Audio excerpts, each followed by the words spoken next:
Olá, bem-vindos ao quadro.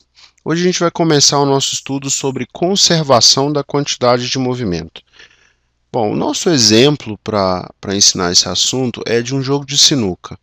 Imagina que você tem aqui uma bolinha B parada e desse lado aqui vem uma bolinha A com uma velocidade VA. Bom, uma bolinha tem massa MA, a outra tem massa MB. Tá certo? O que vai acontecer? Em determinado momento, essas bolinhas vão se chocar. Então vai acontecer um choque entre as bolinhas, certo?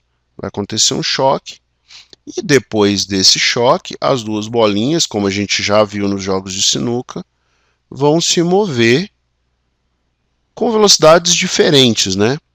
Uma velocidade VA' e uma velocidade, aliás, eu vou chamar de VA índice F.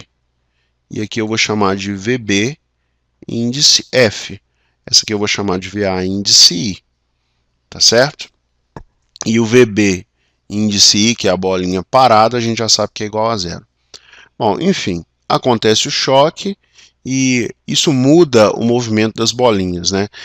Se eu pensar no início desse problema, pensando aqui nesse sistema, eu tenho uma quantidade de movimento para esse sistema, que é a quantidade de movimento da bolinha A mais a quantidade de movimento da bolinha B, que eu vou chamar de quantidade de movimento inicial. E aqui o índice I, aqui o índice I, tá bom? Acontece o choque, depois do choque eu tenho uma quantidade de movimento final, que vai ser a quantidade de movimento da bolinha A no final, mais a quantidade de movimento da bolinha B no final.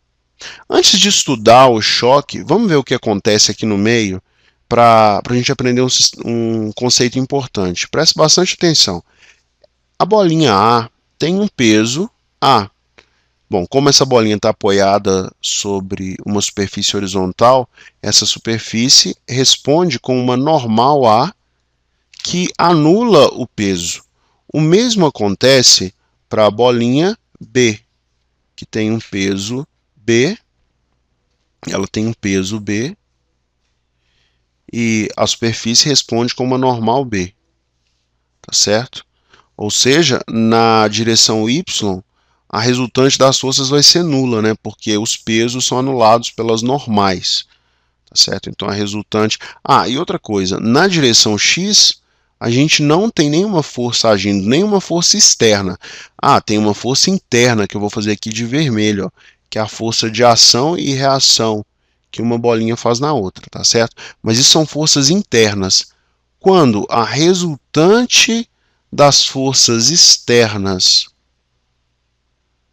é igual a zero, eu digo que esse sistema todo é um sistema isolado de forças externas, tá bom? É um sistema isolado de forças externas. E na prática, todos esses sistemas aqui, né, o antes do choque, isso aqui é antes do choque, e o depois do choque também estão isolados de forças externas, porque os pesos anulam os normais e na direção horizontal não tem nenhuma força agindo. Bom, quando isso acontece, se a resultante das forças externas é igual a zero, o que eu posso concluir? Que o impulso também é igual a zero, olha só, porque esse choque aconteceu durante o intervalo de tempo ΔT, muito pequenininho, mas foi o intervalo de tempo ΔT. E se eu multiplico a resultante das forças externas vezes o ΔT, eu tenho o quê? O impulso. E esse impulso vale quanto? Zero.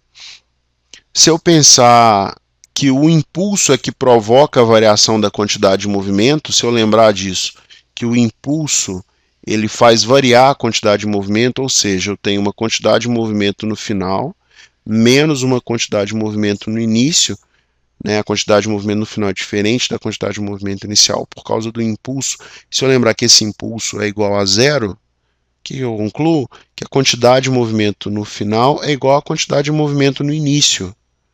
A quantidade de movimento no final é igual à quantidade de movimento no início. Tá certo? Ou seja, colocando isso aqui em fórmulas, vamos lá.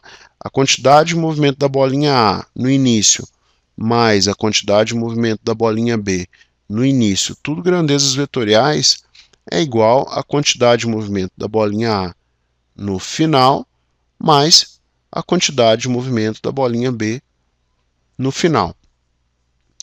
Bom, agora a gente aprendeu o princípio da conservação da quantidade de movimento, já vimos o que é um sistema isolado de forças externas, e na próxima aula a gente vai ver um exercício aplicando todo esse conhecimento. Um grande abraço e até a próxima.